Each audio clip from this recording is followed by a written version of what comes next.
October is a special time of year. The weather starts getting a little bit cooler, the leaves start changing colors, and everyone starts hopping on the pumpkin train, myself included.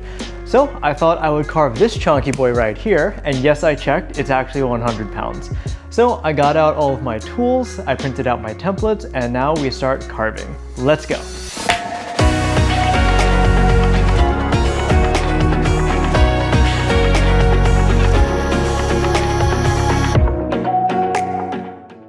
Okay, so this is the design that we're working with, and now we need to figure out how to get this design onto that pumpkin. So the first thing that I did is I printed out templates for Bulbasaur, Ivysaur, and Venusaur, along with the vine border on the outside. So now I need to go cut this to shape and figure out how to put a flat piece of paper onto a round object.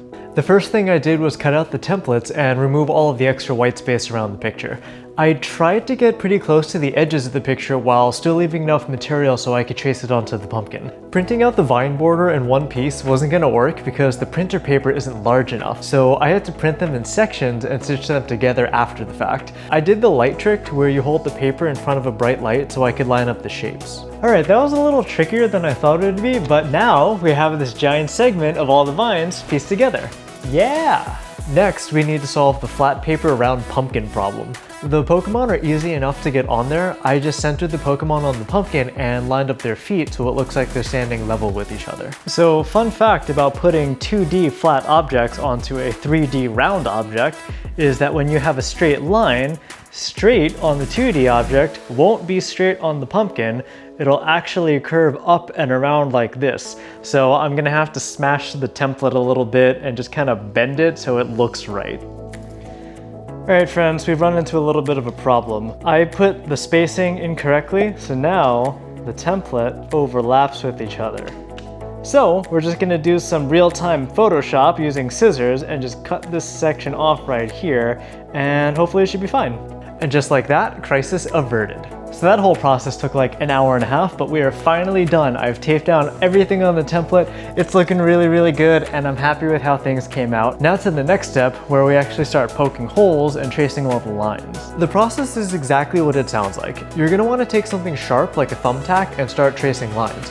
But Jason, isn't there a sharp pointy tool on the pumpkin carving tool set? Well, yes, there is. I actually tried using this for a bit and ran into a few problems. First off, the point on this tool is just a little bit larger than the thumbtack, so you can't get as precise with the holes you're making. And second, the balance of this tool in your hand gets pretty tiring after a while, because as you poke, you have all of this weight pulling down on the other side of your wrist. Or you can just hold it with the handle, but I had trouble being precise being so far away from the tip. It's entirely possible that I'm just really bad at this, but this is what I've been able to learn so far. Cool, so 24 minutes and a lot of holes later, Bulbasaur is fully traced. I tried to make sure that I put enough holes in the lines to see the trace and that the holes were deep enough so that it would show up on the pumpkin, because you only really get one shot at this. If 24 minutes for Bulbasaur is any kind of indication of what happens later, then Ivysaur, Venusaur, and all the vines are going to take forever. But we press on.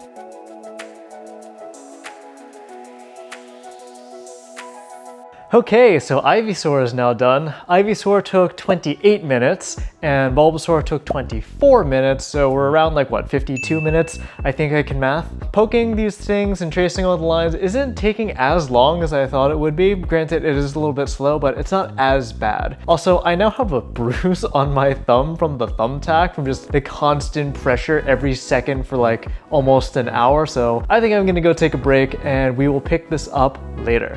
Break time. Break time is over and we are back to business. The next thing that we need to go do is go trace Venusaur. Let's go.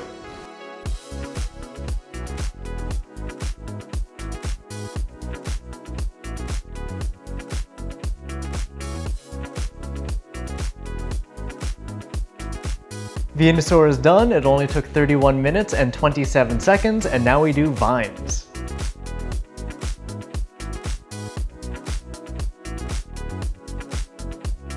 Alright, so I am about a third of the way through the vines and my forearms are killing me. So I'm learning some things along the way, like You know those areas that we taped? Yeah, it's kind of hard to poke the holes through them because, you know, it's thicker because of the tape. And you know those areas to where we laid the paper on top of each other for the vines so that we can line up the shapes and stitch it into one big shape? Yeah, that plus the tape makes it really, really hard to poke holes nice and consistently through them. So there's probably a better tool to do this, but I'm the type of person that's just gonna brute force my way through it. So yeah, on we go.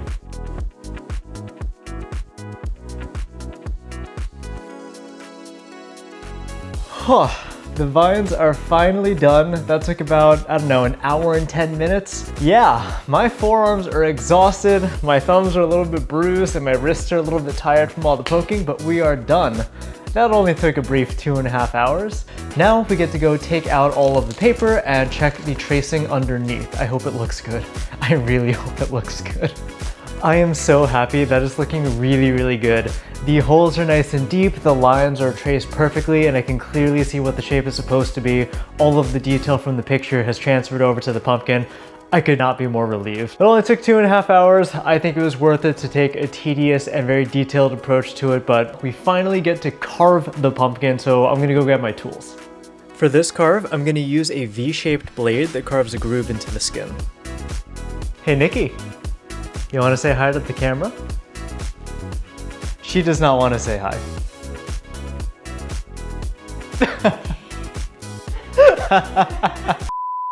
I got the tool, moment of truth. Let's see how the first carve goes.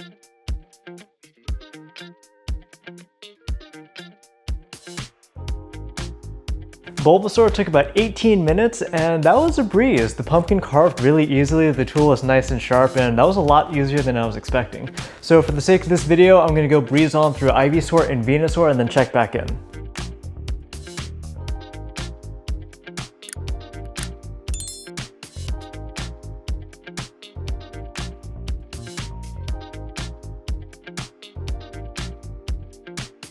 Okay, an hour of carving later and Ivysaur and Venusaur are done. Ivysaur took 26 minutes and Venusaur took 27 minutes. And despite Venusaur being a little bit more complicated design-wise, I think I found my groove, which is why they're about the same time. I did get tripped up on the face though. Some of the scarring from the pumpkin made it hard to see the line, so the face is a little messed up from the design on the picture. But luckily these are shallow carves, so I think I can fix it later when I can carve deeper and do the light test to see what the candle looks like behind the pumpkin. But we'll see. Now to finish the vines, and then we are done with carving.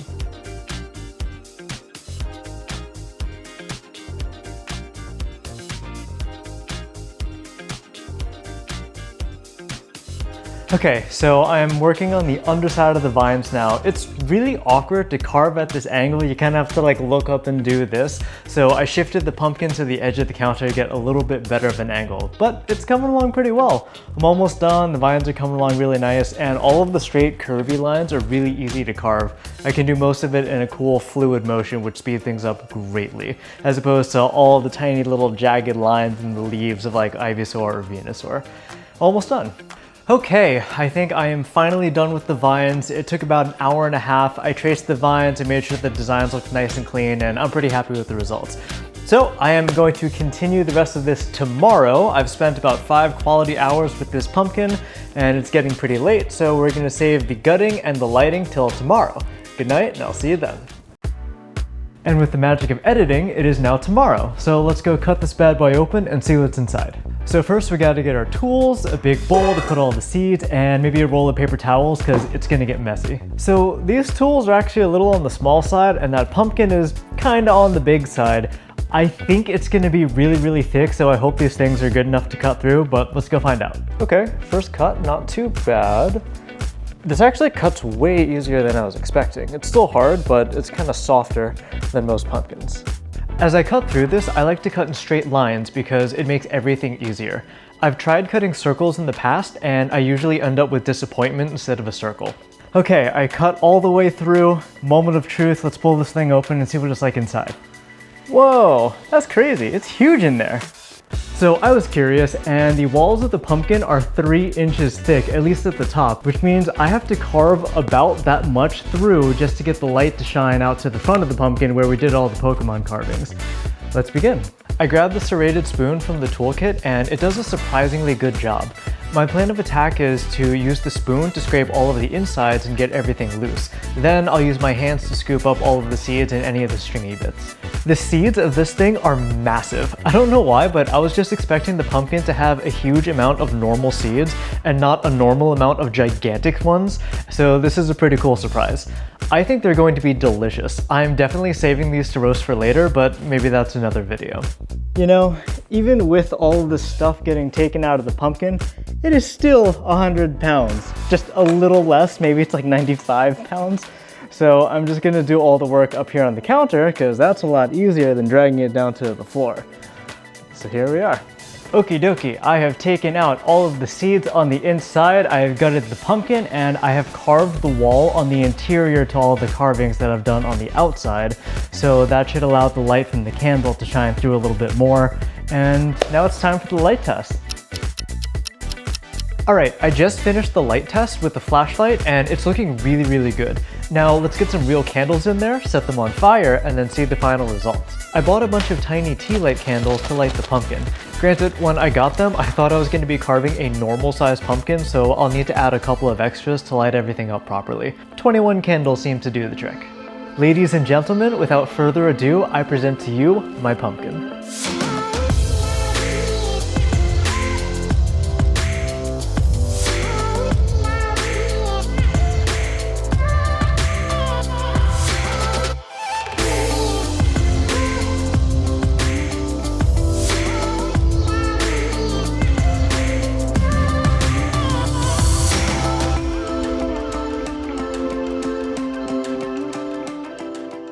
I think it looks so good. I am so happy with how this came out, especially because I've spent what feels like forever carving this pumpkin and I'm really thankful that I have something nice to show for it, so I feel validated. But now I need to go clean the kitchen because it looks like a pumpkinado hit it, and yeah, I'm gonna go do that and then we're gonna go on to what I think about this whole experience.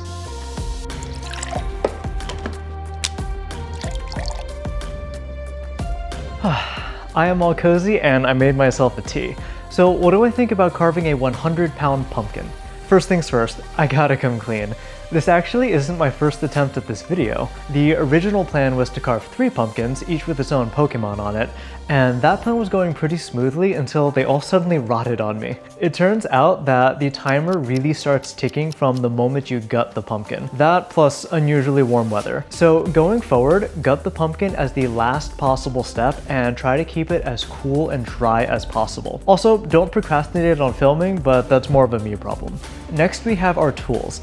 I got this little carving kit on Amazon, and at the time of this video, it's about $20-ish. I think you get a pretty decent array of tools to carve with, and for me, the kit is easily worth the $20. That being said, the serrated spoon was somewhat easy to bend, partially because the metal near the handle is a little bit thin, but mostly because I was manhandling it like I was trying to scoop ice cream. So I will take the blame on this one, but it's something to keep in mind. And lastly, I was a little daunted with the design that I had put together. There are so many intricate details between the leaves on the vines and all of the features on Ivysaur and Venusaur. I had it in my mind that this would take forever, which it kind of did, but the biggest hurdle for me was I was worried that I wouldn't be able to accomplish something like this. If I showed myself the final result with none of the steps leading up to it, I would say that it's too complicated for me to pull off. But I took the time, I did some research on the internet, I figured out how to do it, and I did it.